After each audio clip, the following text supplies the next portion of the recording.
महापरिनिर्वाण दिवस पर कृतज्ञ राष्ट्र डॉक्टर भीमराव अंबेडकर को कर रहा है नमन। राष्ट्रपति, उपराष्ट्रपति और प्रधानमंत्री समेत कई राजनेताओं ने दी श्रद्धांजलि। मुख्यमंत्री का आज सरायकेला दौरा। सरकार आपके द्वार कार्यक्रम के तहत करोड़ों रुपए की कई योजनाओं का करेंगे शिलान्यास और उद्घाटन। परिसंपत्तियों का भी करेंगे वितरण। साहिबगंज के पुलिस अधीक्षक नौशाद आलम को ईडी ने आज फिर पूछताछ के लिए बुलाया। 28 नवंबर को भी ईडी ने पुलिस अधीक्षक से की थी पूछताछ। और चक्रवातीय तूफान मिचोंग का राज्य भर में दिख रहा है असर। राजधानी रांची समेत राज्य के कई इलाकों में रुक रुक कर हो रही बारिश और बादल से पारा 6 डिग्री सेल्सियस लुढ़का।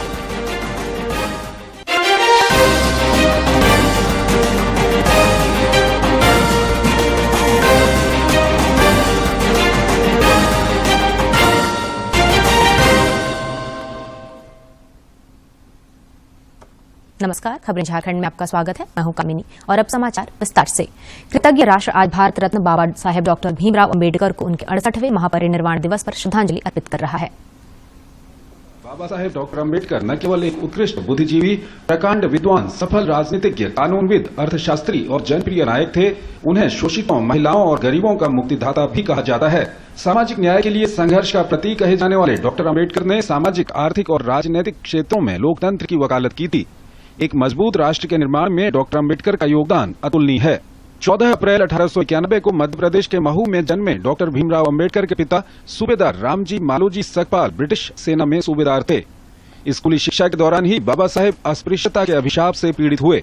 उन्होंने कोलंबिया विश्वविद्यालय से MA और PhD की डिग्री प्राप्त की। पढ़ाई के बाद सामाजिक जीवन में उतरे बाबा साहेब ने 15 अगस्त 1936 को दलित वर्गों के हितों की रक्षा करने के लिए स्वतंत्र लेबर पार्टी का गठन किया, जिसमें ज्यादातर श्रमिक वर्ग के लोग शामिल थे। आजादी के बाद 1947 में उन्हें देश के प्रथम प्रधानमंत्री जवाहरलाल नेहरू के पहले मंत्रिमंडल में कानून एवं न्याय मंत्री के रूप में नियुक्त किया गया। इस बीच संविधान सभा ने संविधान का मसौदा तैयार करने का काम एक समिति को सौंपा और डॉक्टर अंबेडकर को इस प्रारूप समिति के अध्यक्ष के रूप में चुना गया। बाबा साहेब ने अल्पसंख्यकों के अधिकारों के विषय में संबंधित अनुच्छेदों पर बहस के दौरान अपना नजरिया सबके सामने रखा। बतौर ड्राफ्टिंग कमेटी अध्यक्ष बाबा साहेब ने कई समितियों की ओर से आए सभी प्रस्तावों को अनुच्छेदों में सूत्रबद्ध किया। संविधान की संपादकीय जिम्मेदारी भी मुख्य तौर पर अंबेडकर ने ही उठाई। फरवरी 1948 में डॉक्टर अंबेडकर ने भारत के लोगों के सामने मसौदा संविधान प्रस्तुत किया। इसे 26 नवंबर 1949 को अपनाया गया था। डॉक्टर अंबेडकर ने 1951 में कश्मीर मुद्दे, भारत की विदेश नीति और हिंदू कोड बिल के प्रति प्रधानमंत्री नेहरू की नीति पर अपना मतभेद प्रकट करते हुए मंत्री पद से इस्तीफा दे दिया था। बाबा साहेब ने भारतीय रिजर्व बैंक के गठन में महत्वपूर्ण भूमिका निभाई थी। केंद्रीय बैंक का गठन हिल्टन यंग कमीशन को बाबा साहेब द्वारा प्रस्तुत की गई अवधारणा के आधार पर किया गया था। 14 अक्टूबर 1956 को उन्होंने अपने कई अनुयायियों के साथ बौद्ध धर्म को अपना लिया। 6 दिसंबर 1956 को बाबा साहेब का महापरिनिर्वाण दिल्ली में उनके घर में हो गया। 1990 में उन्हें मरणोपरांत भारत के सर्वोच्च नागरिक सम्मान भारत रत्न से सम्मानित किया गया। बाबा साहेब अंबेडकर की विरासत को पुनर्जीवित करने के लिए मोदी सरकार ने अनेक पहल की हैं, जिसके तहत प्रधानमंत्री नरेंद्र मोदी ने डॉक्टर भीमराव अंबेडकर जी के 125वीं जयंती वर्ष के रूप में 26 नवंबर 2015 से संविधान दिवस मनाने की क्रांतिकारी पहल की। इसके अलावा बाबा साहेब की यादों को चिरस्थायी बनाने और उनकी विरासत के संरक्षण के लिए दिल्ली के जिस 26 अलीपुर रोड हाउस में 6 दिसंबर 1956 को डॉक्टर अंबेडकर चिर निद्रा में लीन हुए थे, वहां केंद्र सरकार ने राष्ट्रीय स्मारक बनवाया है। वहीं सेंट्रल दिल्ली के जनपथ मार्ग पर अपनी भव्यता और बड़े आयोजनों के लिए आकर्षण का केंद्र बन चुके डॉक्टर अंबेडकर इंटरनेशनल सेंटर का निर्माण भी मोदी सरकार ने कराया। प्रधानमंत्री मोदी ने दिल्ली से लेकर लंदन तक बाबा साहेब की यादों को चिरस्थायी बनाने की पहल की है। लंदन में वकालत की पढ़ाई के लिए बाबा साहेब जिस स्थान पर रहा करते थे, वहां पर प्रधानमंत्री नरेंद्र मोदी ने 14 नवंबर 2015 को अंबेडकर स्मारक का उद्घाटन किया। देश के किसी महापुरुष के जीवन से जुड़े सभी स्थलों को पहली बार तीर्थ स्थल के रूप में मोदी सरकार ने विकसित करने की पहल की। अंबेडकर से जुड़े 5 प्रमुख स्थानों को मोदी सरकार ने पंचतीर्थ घोषित किया है। महाराष्ट्र के नागपुर में जहां 5 लाख से अधिक अनुयायियों के साथ उन्होंने बौद्ध धर्म की दीक्षा ली थी, उस दीक्षा भूमि को मोदी सरकार की पहल पर वर्ष 2016 में पर्यटक स्थल का दर्जा मिला। इस वर्ष संविधान दिवस के अवसर पर राष्ट्रपति द्रौपदी मुर्मू ने सुप्रीम कोर्ट परिसर में बाबा साहेब भीमराव अंबेडकर की प्रतिमा का भी अनावरण किया। डॉक्टर अंबेडकर का संघर्ष, दलितों के उत्थान के लिए उनके प्रयास और आजाद भारत के संविधान के निर्माण में उनका योगदान बहुत से लोगों के लिए प्रेरणा स्रोत रहा है। Bureau report.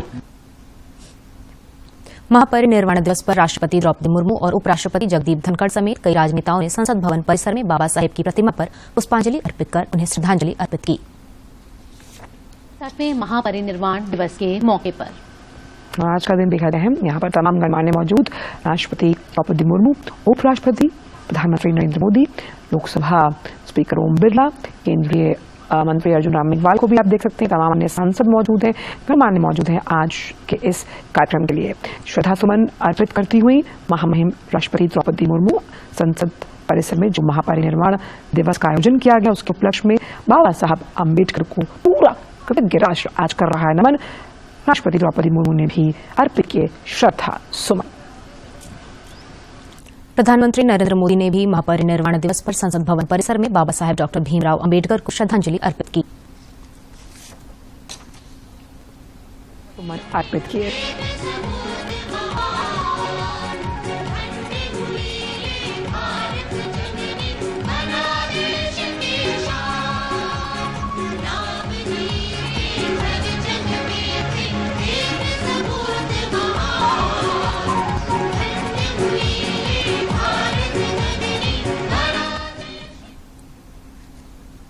संसद के शीतकालीन सत्र का आज तीसरा दिन है। केंद्रीय गृह मंत्री अमित शाह आज सदन में जम्मू कश्मीर आरक्षण संशोधन विधेयक 2023 पर चर्चा का जवाब देंगे। केंद्रीय विश्वविद्यालय संशोधन विधेयक 2023 को चर्चा के बाद पारित करने का प्रस्ताव करेंगे। राज्यसभा में देश की आर्थिक स्थिति पर मंगलवार को शुरू हुई अल्पकालिक चर्चा आज भी जारी रहेगी। इसके अलावा वित्त मंत्री निर्मला सीतारमण 2023 और 24 के लिए अनुदान की अनुपूरक मांगों के संबंध में एक वक्तव्य दोनों सदनों के पटल पर रखेंगी। मुख्यमंत्री हेमंत सोरेन आज सरायकेला खरसावां जिले के दौरे पर रहेंगे। अपने दौरे के क्रम में श्री सोरेन सरायकेला में आपकी योजना आपकी सरकार आपके द्वार कार्यक्रम के तहत आयोजित शिविर में शामिल होंगे। इस दौरान वे करोड़ों रुपए की कई योजनाओं का शिलान्यास और उद्घाटन करेंगे। इसके अलावा मुख्यमंत्री लाभुकों के बीच करोड़ों रुपए की परिसंपत्तियों का भी वितरण करेंगे। राज्य के मुख्य निर्वाचन पदाधिकारी के रवि कुमार ने कहा है कि सभी मतदाताओं की भौतिक सुगमता जैसे रैंप, व्हीलचेयर, होम वोटिंग के अलावा उनकी डिजिटल सुगमता जैसे सभी प्रकार की दिव्यांगताओं से ग्रसित मतदाताओं का आयोग की वेबसाइट, आयोग के मोबाइल ऐप तथा सोशल मीडिया हैंडल्स तक आसान पहुंच हो, इसके लिए प्रयास किया जा रहा है। वे कल रांची में आयोजित तकनीकी सुगम्यता को लेकर एक दिवसीय कार्यशाला को संबोधित कर रहे थे। जामताड़ा जिले के सभी महाविद्यालयों और +2 विद्यालयों में शिविर लगाकर योग्य विद्यार्थियों का मतदाता सूची में नाम दर्ज किया जा रहा है। जामताड़ा जिले के इंटर और +2 महाविद्यालयों में 2 दिवसीय संक्षिप्त मतदाता सूची विशेष पुनरीक्षण अभियान के दौरान अपना नाम दर्ज कराने को लेकर विद्यार्थियों के बीच उत्साह देखने को मिला।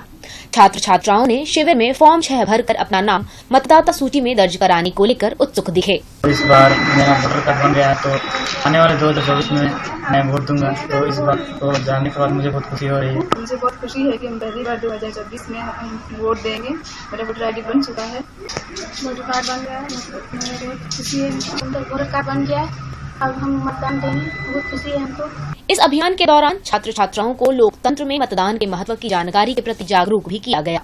शिविर के जरिए युवा मतदाताओं को मतदान करने के लिए प्रेरित और प्रोत्साहित भी किया जा रहा है। मतदाता सूची का संक्षिप्त पुनरीक्षण कार्यक्रम 2024 अभी चल रहा है। इसी कड़ी में आज सभी +2 स्कूल्स और कॉलेजेस में बच्चों का जो 18 साल से ऊपर हो गए हैं उनका मतदाता सूची में नाम जोड़ने हेतु विशेष अभियान लगाया गया है, शिविर लगाया गया है। इसमें जो स्कूल में पढ़ने वाले बच्चे जो 18 साल से ऊपर हो चुके हैं उनका फॉर्म 6 भरकर उनका नाम जोड़ा जा रहा है। इस दौरान मतदाता सूची में नाम दर्ज कराने वाले युवा आगामी लोकसभा चुनाव में अपने मताधिकार का प्रयोग कर सकेंगे। चुनाव आयोग के इस पहल से लगातार नए मतदाताओं का निबंधन हो रहा है। जामताड़ा से सुभाष प्रसाद सिंह की रिपोर्ट। प्रवर्तन निदेशालय ईडी ने साहिबगंज के पुलिस अधीक्षक नौशाद आलम को आज फिर पूछताछ के लिए बुलाया है। इससे पहले ईडी ने 28 नवंबर को पुलिस अधीक्षक से पूछताछ की थी। सूत्रों से मिली जानकारी के अनुसार ईडी के गवाह को प्रभावित करने और उसे मदद पहुंचाने के मामले में उनसे पूछताछ की जा रही है। साइबर अपराधियों के खिलाफ चलाए जा रहे राज्यव्यापी अभियान में पुलिस को एक और सफलता मिली है। जामताड़ा साइबर पुलिस ने गुप्त सूचना के आधार पर जिले के कर्माटाड़ थाना क्षेत्र के हेठभिट्रा, कासीटाड़, रिंगोटिंगो और नारायणपुर थाना क्षेत्र के पत्रोडी गांव में छापेमारी कर 8 साइबर अपराधियों को गिरफ्तार किया है। पुलिस अधीक्षक अनिमेश नथानी ने बताया कि गिरफ्तार अपराधियों के पास से 43 mobile set, 53 SIM card, 5 ATM card, 1 chequebook और 2 ई-पॉस मशीन बरामद किया गया है। ये लोग साइबर अपराध कर रहे थे और साथ ही इसमें करीब 8 व्यक्तियों की गिरफ्तारी हुई है, जिसमें मोहम्मद बशीर, नासिर अंसारी, इरशाद अंसारी, नितेश मंडल, शमशेर अंसारी, सलाउद्दीन अंसारी, ये सभी करमाटाड़ थाना क्षेत्र के रहने वाले हैं और उनके पास से मोबाइल और साइबर क्राइम से संबंधित सामग्री को जब्त किया है तथा इन्होंने अपने शिकार रोकती अभियान में भी अपना अपराध कबूल किया है। विकसित भारत संकल्प यात्रा के तहत सिमडेगा जिले के ठिठई डांगर प्रखंड के कोरोनिया पंचायत में कार्यक्रम आयोजित कर लोगों को केंद्र प्रायोजित योजनाओं की जानकारी दी गई। इस दौरान लाभुकों ने केंद्र सरकार की योजनाओं से जीवन में आए बदलाव की कहानी साझा की। विकसित भारत संकल्प यात्रा के दौरान सिमडेगा के कोरोनिया पंचायत में जागरूकता वैन के पहुंचने पर लोगों में खासा उत्साह देखने को मिला। वहां मौजूद ग्रामीणों ने केंद्र सरकार की विभिन्न योजनाओं की मुक्त कंठ से प्रशंसा की। उज्ज्वला योजना की लाभुक लीलावती देवी ने कहा कि गैस चूल्हा मिलने से उन्हें धुएं से छुटकारा मिला है, स्वास्थ्य भी ठीक हुआ है और समय की भी बचत होने लगी है। मुझे 4 साल पहले उज्ज्वला गैस मिला है, मुझे काफी समय की बचत होती है, खाना बनाने में हमें सुविधा मिलती है, इसलिए मोदी सरकार को धन्यवाद। लीलावती देवी की तरह सुलोचना देवी की जिंदगी में भी स्वयं सहायता समूह से जुड़ने के बाद काफी बदलाव आया है। उन्होंने कहा कि समूह से जुड़ने के बाद उन्हें आर्थिक मदद मिली, जिससे वह आत्मनिर्भरता की राह पर आगे बढ़ रही हैं। इस पैसा के माध्यम से आज मैं अभी बहुत खुश हूँ, मुझे बाहर जाना नहीं पड़ रहा है। मैं अपना दुकान के माध्यम से मैं अपना घर परिवार देखते हुए, बाल को देखते हुए मैं अपना दुकान को भी अच्छा से चला रही हूँ। इन्हीं की तरह मार्था डुंगडुंग और अनुज बड़ाई के जीवन में भी हर रोज की जद्दोजहद को केंद्र सरकार की योजनाओं ने खत्म किया है। इनका कहना है कि घर में शौचालय और कई अन्य योजनाओं का उन्हें फायदा मिला है। मुझको शौचालय मिला, पहले शौचालय नहीं था तो बहुत दिक्कत होता था, क्योंकि बाहर शौच के लिए जाना पड़ता था, जिससे बीमारी भी होता था। अभी बीमारी सब नहीं हो रहा है और हम अभी शौचालय का प्रयोग करके सुरक्षित हैं। इसके लिए मोदी सरकार को बहुत बहुत धन्यवाद। हमको केसीसी लोन मिला और हम अभी खेती कर रहे हैं, उससे मेरा हमको लाभ मिला और सरकार को बहुत धन्यवाद सहयोग करने के लिए। शिविर में आए लाभार्थियों ने खुलकर केंद्र प्रायोजित योजनाओं की तारीफ की, साथ ही वैन के जरिए केंद्र सरकार की योजनाओं की जानकारी भी हासिल की। मौके पर ग्रामीणों ने वर्ष 2047 तक भारत को विकसित तथा आत्मनिर्भर राष्ट्र बनाने का संकल्प लिया। सिमडेगा से मनोज कुमार सिन्हा। विकसित भारत संकल्प यात्रा राज्य के विभिन्न पंचायतों में जारी है। बोकारो जिले में आयोजित विकसित भारत संकल्प यात्रा के दौरान लाभुकों के बीच उज्ज्वला योजना के तहत मुफ्त रसोई गैस और चूल्हा का वितरण किया गया। इसके अलावा चिकित्सा शिविर का आयोजन किया गया और आयुष्मान भारत कार्ड भी बनाया गया।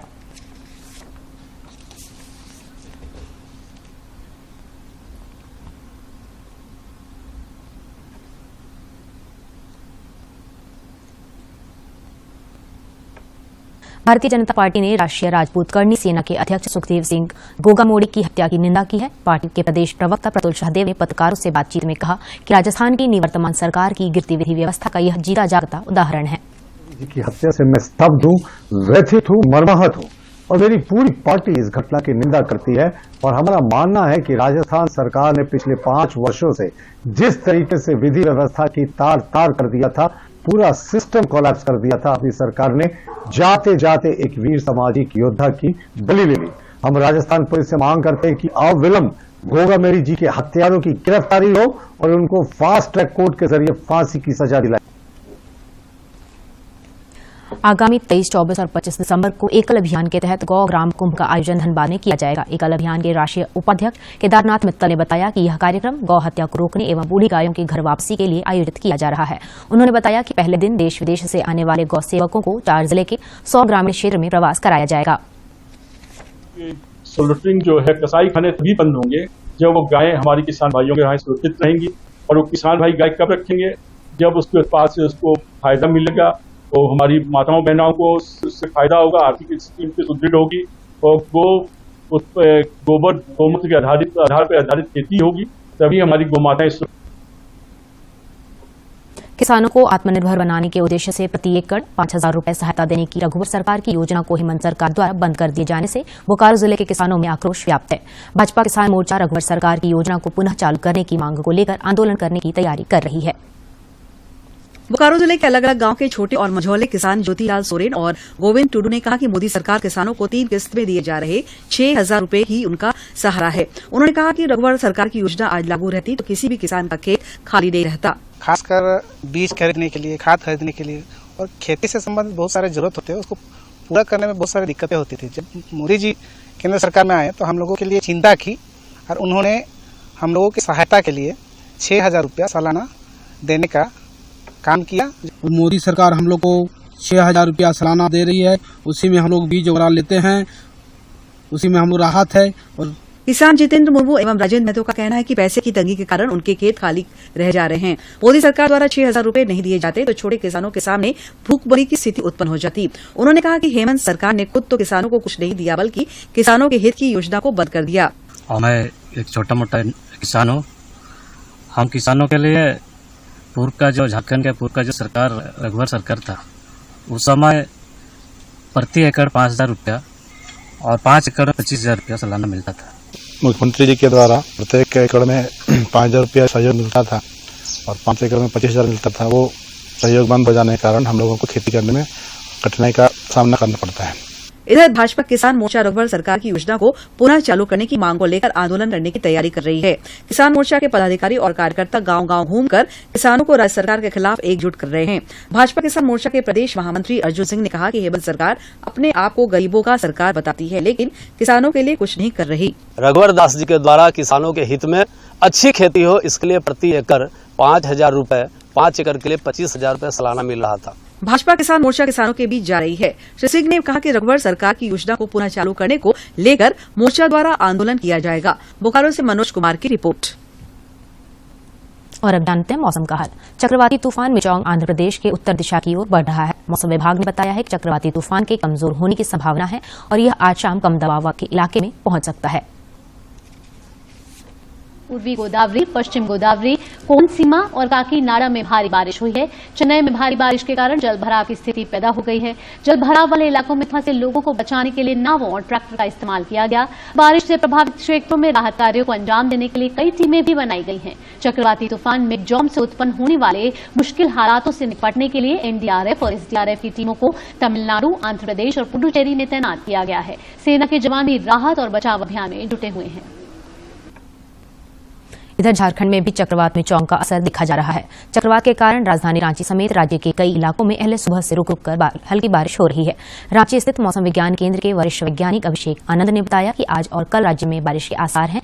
खूंटी और सिमडेगा में पिछले 36 घंटे के दौरान कई जगहों पर 10 मिलीमीटर से अधिक बारिश दर्ज की गई है।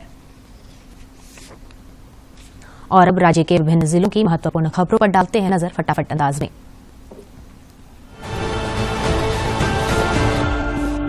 लोहरदगा जिले में आपकी योजना आपकी सरकार आपकी द्वार कार्यक्रम के तहत 24 नवंबर से 4 दिसंबर तक कुल 27,240 आवेदन प्राप्त हुए।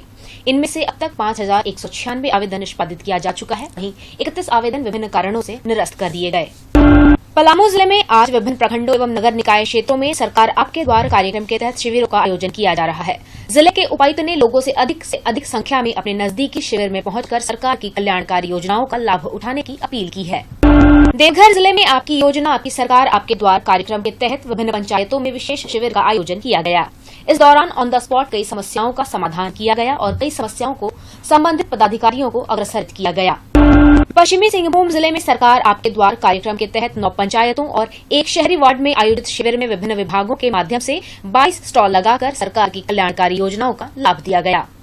खूंटी जिले में आपकी योजना आपकी सरकार आपके द्वार कार्यक्रम के तहत पंचायत स्तरीय शिविर का उद्देश्य है कि लोगों को योजनाओं का लाभ सरल व सुगम रूप से मिल सके।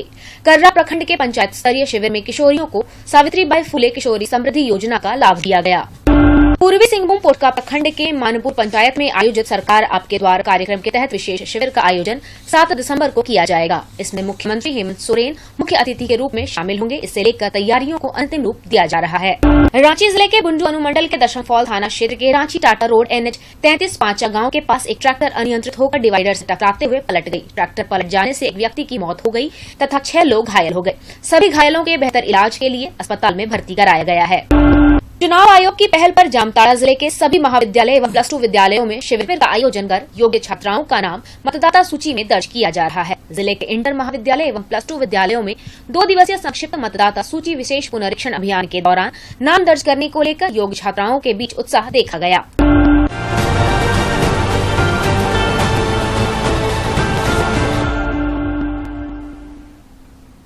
और अब बात कारोबार जगत की। ग्लोबल रेटिंग एजेंसी S&P के अनुसार भारत 2030 तक दुनिया की तीसरी सबसे बड़ी अर्थव्यवस्था बन जाएगा। इसके साथ ही वित्त वर्ष 2026 से 27 में देश की GDP की वृद्धि 7% तक पहुंच सकती है। भारतीय आर्थिक सेवा के अधिकारी जितेश जॉन को भारतीय दिवाला और शोधन और क्षमता बोर्ड के कार्यकारी निदेशक के रूप में नियुक्त किया गया है। आधिकारिक बयान में इस बात की जानकारी दी गई है। सरकार ने डीप फेक के मुद्दे से निपटने के लिए कंपनियों की तरफ से किए गए प्रयासों की समीक्षा के लिए कल सोशल मीडिया मंचों के साथ बैठक की। सरकार ने नेशनल कोऑपरेटिव एक्सपोर्टर्स लिमिटेड को अलग अलग देशों में लगभग 9 लाख टन टूटे हुए चावल और लगभग 35,000 टन गेहूं और गेहूं उत्पादों के निर्यात की अनुमति दे दी है। भारत और इंग्लैंड की महिला टीमों के बीच आज पहला टी20 मुकाबला मुंबई के वानखेड़े स्टेडियम में खेला जाएगा। बढ़े हुए मनोबल के साथ हरमनप्रीत कौर की सेना अपनी होम कंडीशंस के बीच इंग्लैंड का सामना करने के लिए तैयार है। भारत और इंग्लैंड के बीच 3 मैच की टी20 सीरीज का आगाज आज मुंबई के वानखेड़े मैदान से हो रहा है। आखिरी बार इंग्लैंड की महिलाओं ने मार्च 2019 में भारत का दौरा किया था और तब भारतीय महिला क्रिकेट टीम को सभी 3 मुकाबलों में हार का मुंह देखना पड़ा था। ऐसे में भारतीय टीम की कोशिश उस हार का बदला लेने की रहेगी। भारतीय टीम बल्लेबाजी के लिए शीर्ष क्रम पर अधिक निर्भर है। स्मृति मंधाना और शेफाली वर्मा को बड़ी पारी खेलनी होगी। गेंदबाजी में रेणुका सिंह और तिता साधु पर बड़ी जिम्मेदारी होगी। श्रिंका पाटिल के रूप में योग्य गेंदबाजी ऑलराउंडर हैं। वहीं हीथर नाइट की कप्तानी में इंग्लैंड की टीम इतिहास रचना चाहेगी। हालांकि इस टीम को हाल ही में श्रीलंका के हाथों हार मिली थी। इंग्लैंड की टीम के पास बेहतरीन बल्लेबाज और गेंदबाजों का मिश्रण है। सबसे बड़ी बात, ज्यादातर खिलाड़ियों को WPL में खेलने का। और अब अंत में मुख्य समाचार एक बार फिर। वेस्टइंडीज और इंग्लैंड के बीच 3 मैच की वनडे सीरीज का दूसरा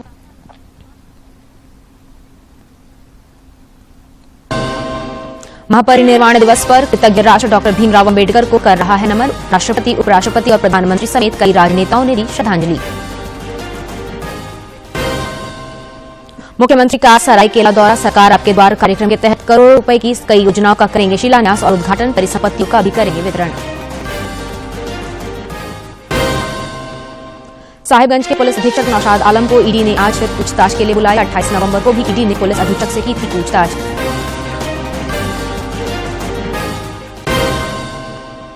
और चक्रवातीय तूफान निचौं का राज्य भर में दिख रहा असर। राजधानी रांची समेत राज्य के कई इलाकों में रुक रुक कर हो रही बारिश और बादल से पारा 6 डिग्री सेल्सियस लुढ़का।